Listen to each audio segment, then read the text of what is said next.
Mohon dijelaskan apa itu Wahabi. Wahabi ya, itu julukan yang dituduhkan kepada orang-orang yang belajar di Arab Saudi. Bahkan dikatakan negara Saudi adalah negara apa? Wahabi.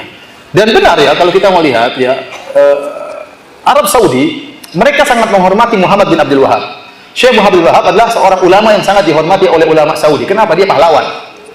Bagaimana bisa berdirinya negara Arab Saudi? Dahulu Saudi itu kelompok-kelompok kecil, pemerintahan-pemerintahan kecil saling bertempur di antara mereka. Muncullah Syekh Muhammad bin Abdul Wahab bekerja sama dengan Al-Imam Muhammad bin Saud, bekerja sama, maka berdirilah negara Arab Saudi, kemudian disatukan seluruhnya.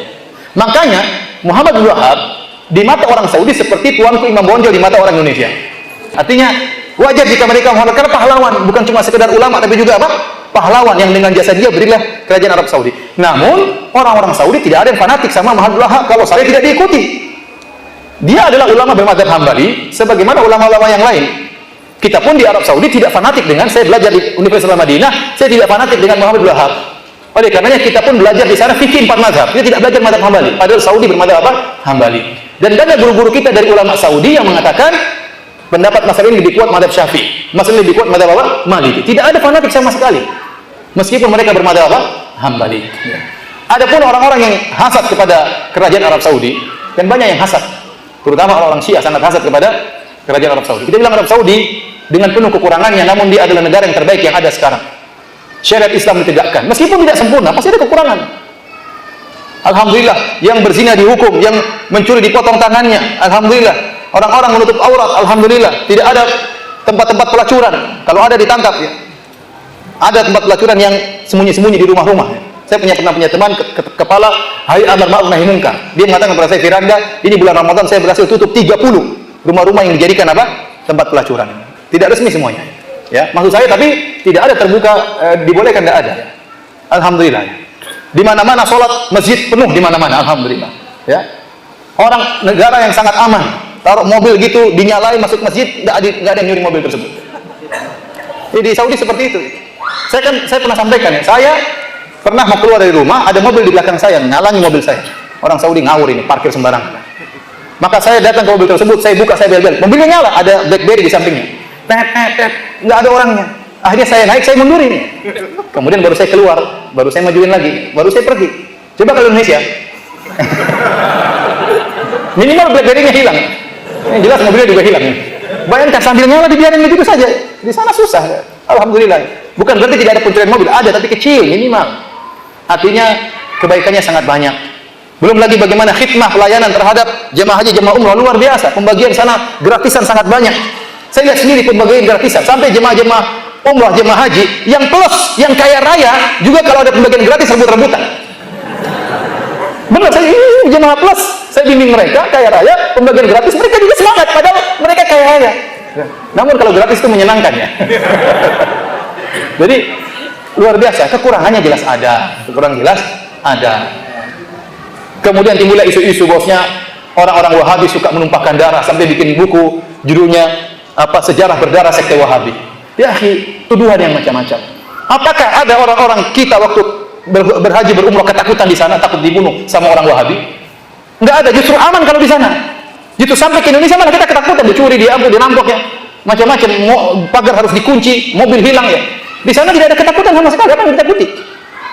Mana haus darahnya? Apakah Arab Saudi tidak membantu negara-negara Islam yang lain? Sangat membantu. Tidak memandang itu mazhabnya apa, dibantu semuanya. Indonesia dibantu berulang-ulang. Aceh dibantu berulang-ulang. Quran gratisan banyak dibagi, meskipun dijual di Tanah Abang. Quran wakaf tapi dijual di Tanah Abang. Iya. Artinya dibantu. Palestina bantunya luar biasa. Suriah dibantu habis-habisan. Ya. Ya, kalau mereka punya kesalahan wajar. Mana dituduh mereka mengkafirkan umat Islam, mana dari mana? Itu omongan saja. Apakah pengajian kita suka mengkafir-kafirkan? Saya tanya sama antum. Kita tidak pernah mengkafir-kafirkan. Kita kalau mengatakan ini kekufuran, ini syirik, itu hak, itu harus. Saya harus menjelaskan ini syirik. Saya tidak mau basa-basi. Ini syirik, saya katakan ini kufur. Tapi bukan berarti pelakunya langsung otomatis musyrik, langsung otomatis kafir. Bisa dia tidak mengerti, tapi menjelaskan ini syirik harus dijelaskan. Ini kekufuran harus dijelaskan. Oleh karenanya tuduhan-tuduhan banyak. Seperti tuduhan bahwasanya Wahabi melarang bersolawat. Gimana melarang bersolawat? Tiap hari kita bersolawat. Kalau sholat di Masjid Nabawi, apakah khatibnya tidak pernah bersolawat? Solawat terus-terusan. Setiap bilang Nabi Sallallahu Alaihi Wasallam, setiap bilang Nabi Sallallahu Alaihi Wasallam, itu bukan bersolawat. Yang dilarang maksudnya sholawat yang macam-macam, yang aneh-aneh, seperti sholawat Fatih, barang siapa yang baca seperti khatam Quran 7 kali. Kemudian ini dari mana dalilnya seperti itu? Itu yang dilarang, sholawat yang aneh-aneh yang dilarang, Bu. Kemudian Wahabi melarang ziarah kubur. Dusta. Siapa bilang gitu? Hadis-hadis Nabi menyuruh ziarah kubur. Yang dilarang kalau ente pergi ke ziarah kubur, minta penghuni kubur, itu yang dilarang. Jangan ziarah kubur untuk minta-minta kepada penghuni kubur. Itu yang dilarang oleh mereka. Dan tuduhan macam-macam. Sampai berita-berita saya dengar sendiri, saya baca seperti isu yang tersebar, bahwasanya ada orang Wahabi naik di atas kubah hijau, ingin menghancurkan kubah hijau. Tahu-tahu kena petir, terbakar di atas, sampai sekarang mayatnya masih ada. Subhanallah. Ini orang Madinah nggak ada yang tahu seperti ini. Cuma Indonesia pada tahu. Dari mana sih? Saya heran juga. Ini dari mana? Ya, kalau ada orang terbakar di atas seperti, apakah Wahabi itu kafir? Abu Jahal saja mati dikubur oleh Nabi SAW. Ini ada orang hangus terbakar kemudian tidak dikubur, dibiarin bertahun-tahun di situ. Dari mana seperti itu? Itu cerita paling ramai di Indonesia. Bikin isu lagi, orang-orang Wahabi pemerintah Arab Saudi ingin memindahkan kuburan Nabi. Sudah isu dari mana seperti ini? Gak kurang ajar seperti ini. Padahal pemerintah Arab Saudi ingin memperluas Masjid Nabawi. Dibuat isu supaya kita mencela, bukan memuji.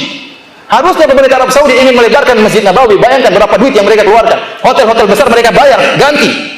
Berapa duit, berapa triliun yang mereka keluarkan demi untuk melebarkan Masjid Nabawi untuk khidmah kepada masyarakat. Sebagian orang Syiah bikin isu bahwasanya mereka ingin memindahkan kuburan Nabi. Dari mana seperti ini? Akhirnya mencela. Yang penting mencela dulu, meskipun di cross check tidak benar. Kita di Madinah nggak tahu ada dari mana isu seperti itu. Sampai Indonesia kita sini nggak tahu. Tinggal di Madinah, tiap hari sholat dekat kuburan Masjid Nabawi, kuburan Nabi tidak tahu cerita seperti itu, tahu tersebar sana sini. Dusta. Bahkan berapa tahun lalu, 2 tahun lalu saya hajian. Saya baca di salah satu di internet, berita di internet, orang-orang Wahabi Arab Saudi menyewa tentara Israel untuk menjaga keamanan di pelaksanaan jemaah haji. Subhanallah. Ngapain sewa tentara Israel? Masih banyak tentara Indonesia yang miskin-miskin yang bisa disewa. Bayarnya lebih murah mungkin. Sekalian hajian. Ngapain harus sewa? Emang jaga penjahat kemudian sewa apa? Tentara dari Israel. Dosa besar. Namun tersebar. Artinya para hadirin, maksud saya, sekali lagi saya katakan Arab Saudi negara yang saya lihat sangat baik dengan segala kekurangannya. Tapi kita harus memandang dengan kacamata yang adil. Ya, tidak boleh kita hanya melihat sisi buruknya, sementara sisi baiknya begitu apa? Begitu banyak. Adapun fitnah-fitnah terhadap Wahabi, ya, itu fitnah-fitnah banyak yang tidak benar. Saya katakan Muhammad bin Wahab, Syekh Muhammad bin Abdul Wahab rahimahullah, seorang ulama yang dia bisa benar dan bisa salah, dan kita tidak pernah fanatik dengan beliau. Kita tidak pernah fanatik dengan beliau.